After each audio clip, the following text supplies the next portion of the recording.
السلام علیکم ورحمۃ اللہ تعالی وبرکاتہ۔ الحمد للہ والصلاۃ والسلام علی رسول اللہ، اما بعد فاعوذ باللہ من الشیطان الرجیم، بسم اللہ الرحمن الرحیم۔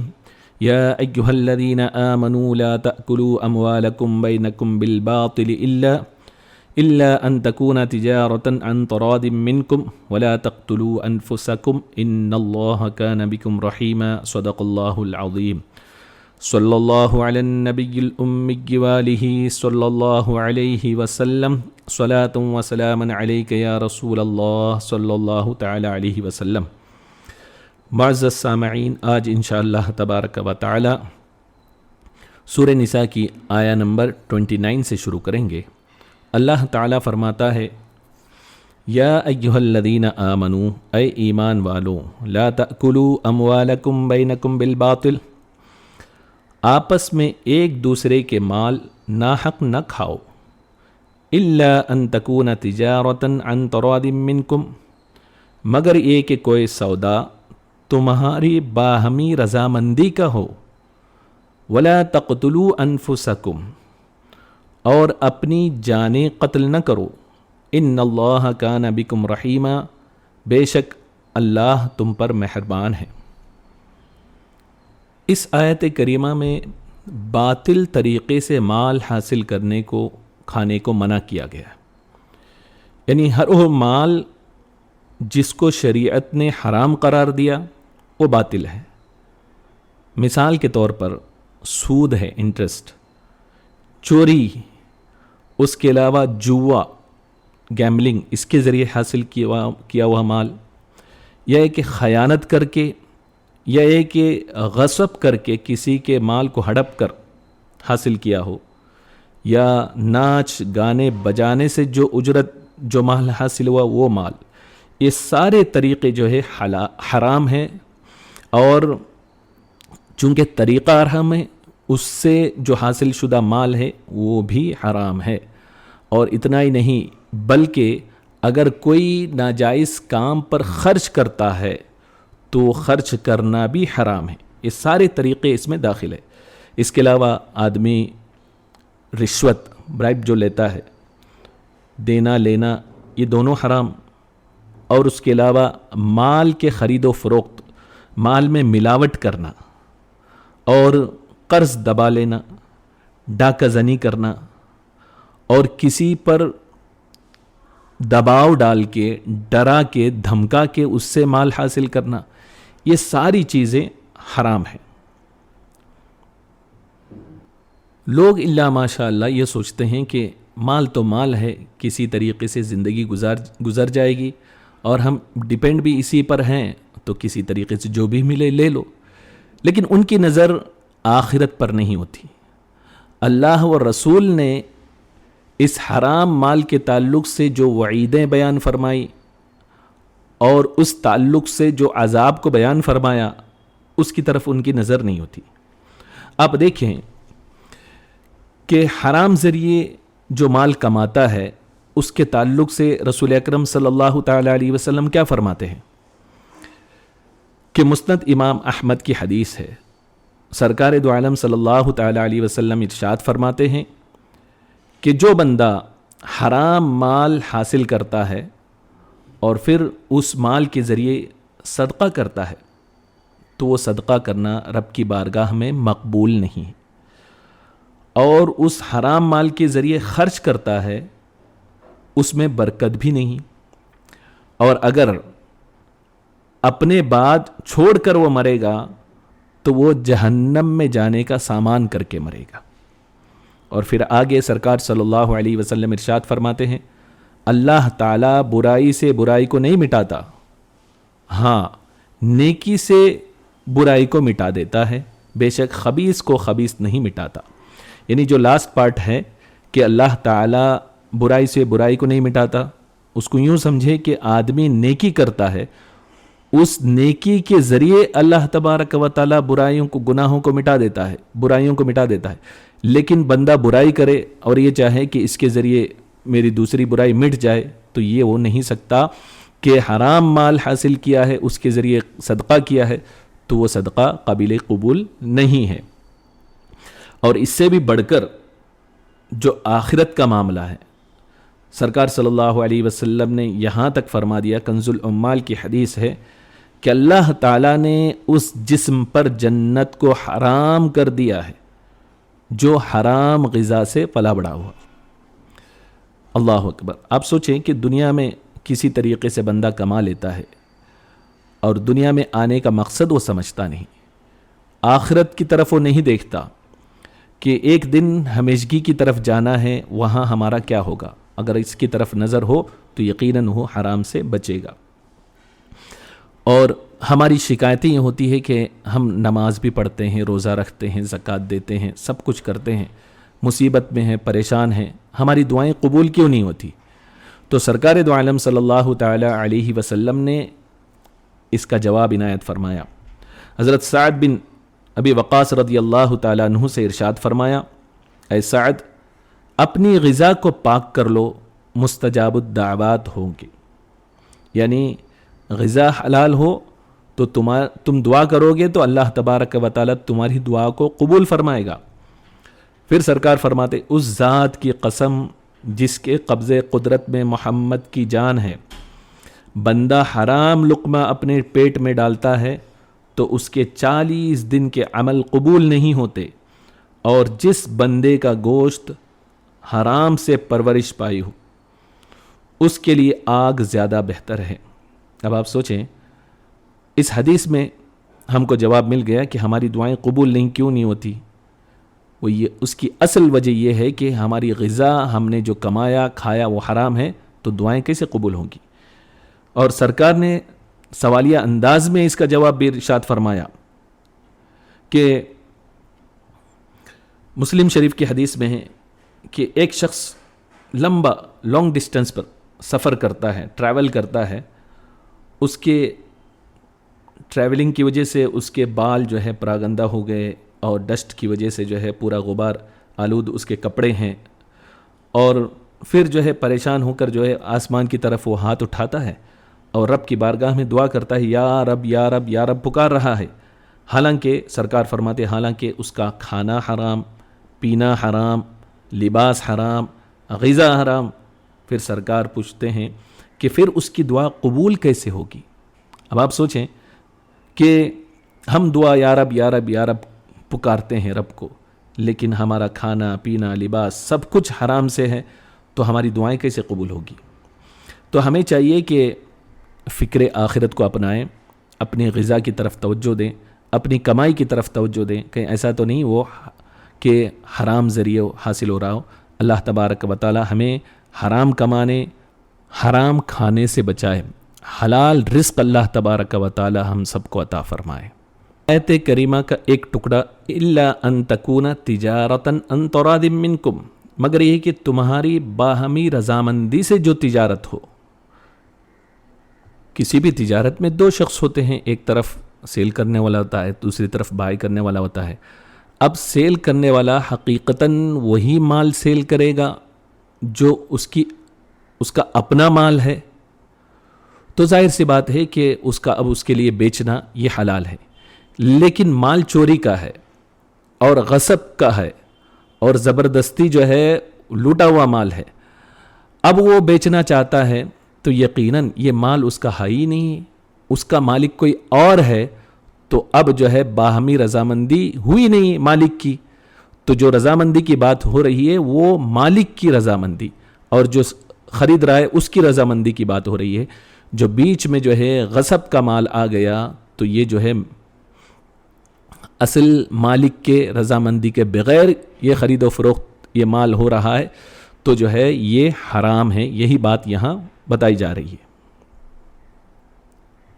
یہی وجہ ہے کہ آپ کو پتہ ہے کہ آپ نے چرایا نہیں، لیکن چوری کا مال ہے، تو آپ کے لیے بھی وہ خریدنا جائز نہیں ہے، کیونکہ وہ اس مال کے مالک کی رضامندی کے بغیر جو ہے وہ مال بیچا جا رہا ہے۔ ایسے غصب شدہ چیزیں ہیں، وہ ساری چیزوں کے تعلق سے جس میں مالک کی رضا نہ ہو، اصل مالک کی، تو اگرچہ وہ مڈل پرسن اور جس طرح خریدنے والا راضی ہو، تب بھی وہ چیز جائز نہیں ہوگی۔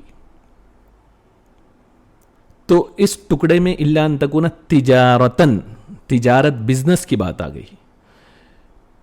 تو آپ سوچیں کہ بزنس مین، اس کی فضیلت اسلام نے اتنی بتائی کہ آپ حیران ہو جائیں گے سن کر اس کے مقام و مرتبے کو، کہ اگر وہ صحیح ہے اپنے معاملات میں، اپنے بزنس میں، اور جو ہے خرید و فروخت کے معاملات میں حلال ذریعے سے سب کر رہا ہے، جائز صورتیں ہیں، تو یقیناً اس کا مقام اور مرتبہ بہت بڑا ہے. جیسا کہ حدیث پاک میں آتا ہے، ترمذی شریف کی حدیث ہے، سرکار دو عالم صلی اللہ تعالی علیہ وسلم نے فرمایا، سچا اور امانت دار تاجر انبیاء اکرام علیہم الصلاۃ والسلام، صدیقین اور شہداء کے ساتھ ہوگا. اب دیکھیں کتنا بڑا مقام ہے، انبیاء کی جو ہے معیت ملنا، صدیقین شہداء کے ساتھ اس کا حشر ہونا، کتنی بڑی بات ہے. تو یہ ایسے ہی مقام حاصل نہیں ہوتا، بلکہ تاجر کے لیے جو ہے اسی طریقے سے شریعت کے دائرے میں رہ کر تجارت کرے گا، حلال کرے گا، تب جا کے اسے وہ مقام حاصل ہوگا. اب دوسری حدیث میں سرکار دو عالم صلی اللہ علیہ وسلم نے تاجر کی صفت کو، ایک بزنس مین کے اندر کیا صفت ہونی چاہیے جب کہ اس کے وہ مقام جو حاصل ہوگا وہ کیسے ہوگا، سرکار نے اس کو بتایا. در منصور میں امام سیوطی رضی اللہ تعالیٰ عنہ نقل فرماتے ہیں اس حدیث کو کہ سرکار دو عالم صلی اللہ علیہ وسلم نے فرمایا، پاکیزہ کمائی ان تاجروں کی ہے جو بات کرتے وقت، گفتگو کرتے وقت جھوٹ نہیں بولتے. اب دوسری صفت، وہ وعدہ خلافی نہیں کرتے. تیسری صفت، جب ان کے پاس امانت رکھی جائے تو خیانت نہیں کرتے. چوتھی صفت، جب کوئی چیز خریدیں تو اس کی برائی بیان نہیں کرتے، اور جب کوئی کچھ بیچیں تو اس کی تعریف نہیں کرتے. اور پانچویں چیز، جب ان پر کسی کا آتا ہو تو دینے میں پس و پیش نہیں کرتے، اور جب انہوں نے کسی سے لینا ہو تو اس پر تنگی نہیں کرتے.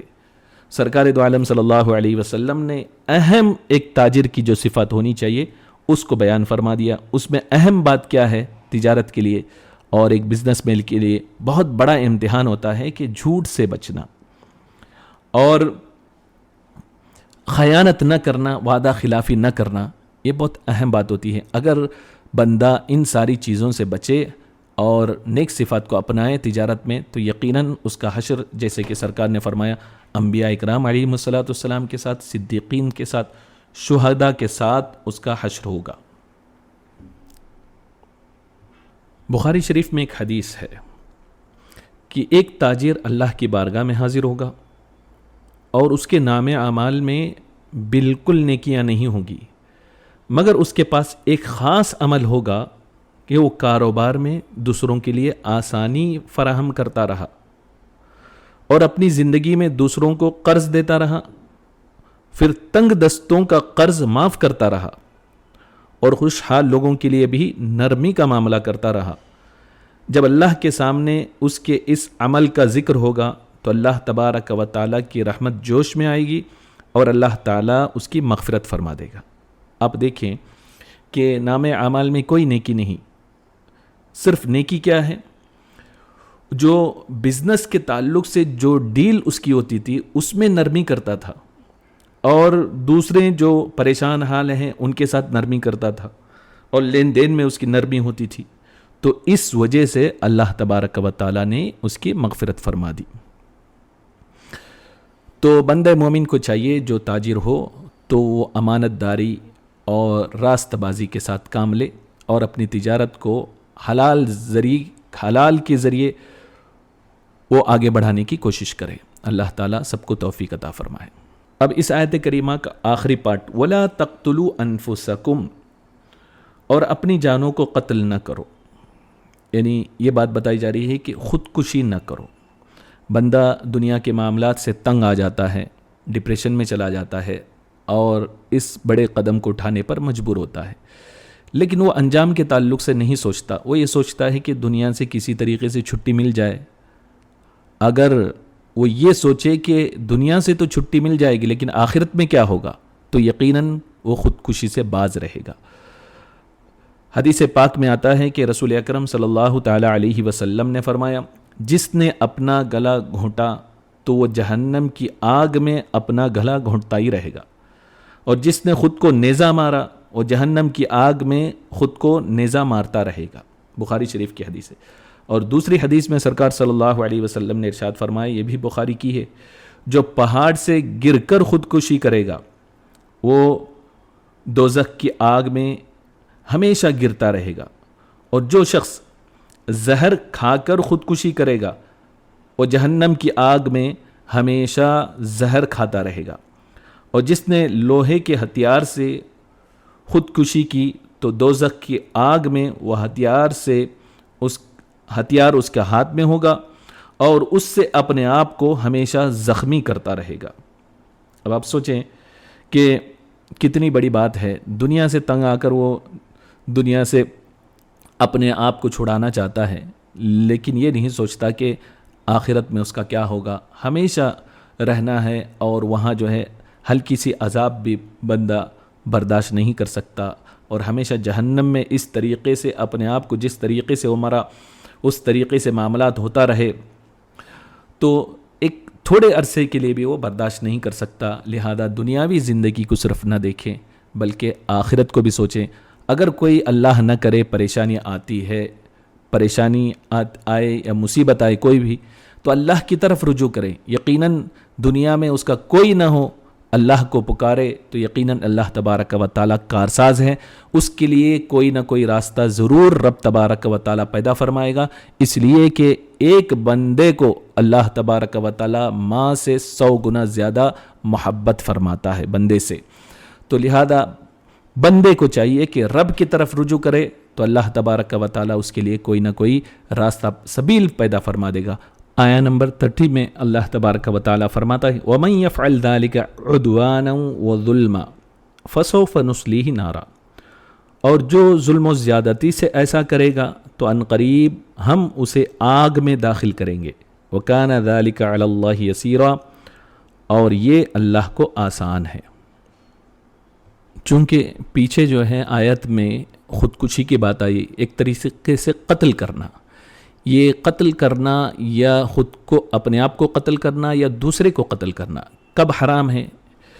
شریعت میں یہ بات ہے کہ یقیناً خودکشی کرنا تو کسی بھی صورت میں حرام ہے، اور دوسرے کو قتل کرنا یہ بھی حرام ہے، لیکن بعض صورتیں ایسی ہیں جو دوسرے کو قتل کرنا حکومت کے لیے، کسی اور عام آدمی کے لیے نہیں، حکومت کے لیے وہ چیز جائز ہو جاتی ہے۔ جیسے مرتد ہو جائے، یا یہ کہ ایک آدمی دوسرے آدمی کو قتل کرتا ہے تو اس کے قصاص میں حکومت اس کو قتل ثابت ہو جائے، قاتل ہے ثابت ہو جائے تو قتل کر سکتی ہے، اور پھر اس کے علاوہ زنا کرے تو اس کو سنسار یا ڈاکو کے مقابلے میں، یا یہ کہ باغیوں کی لڑائی میں قتل کرنا، یہ سب جو ہے حکومت کے لیے ساری چیزیں جائز ہے۔ تو یہی بات اس آیت کریمہ میں بتائی جا رہی ہے کہ جو ظلم و زیادتی سے ایسا کرے گا، یعنی اپنے آپ پر ظلم کرے گا یا دوسروں پر ظلم کر کے قتل کرے گا، تو عنقریب اللہ تعالیٰ فرماتا ہے فَسَوْفَ نُصْلِيهِ نَارًا، ہم اسے آگ میں داخل کریں گے، وَكَانَ ذَلِكَ عَلَى اللَّهِ يَسِيرًا، اور یہ اللہ کو آسان ہے۔ اللہ تبارک و تعالیٰ ہمیں ہر قسم کے ظلم و زیادتی سے محفوظ رکھے، حرام کام سے محفوظ رکھے۔ استغفر اللہ ربی من کل ذنب واتوب الیہ، وآخر دعوانا ان الحمد للہ رب العالمین۔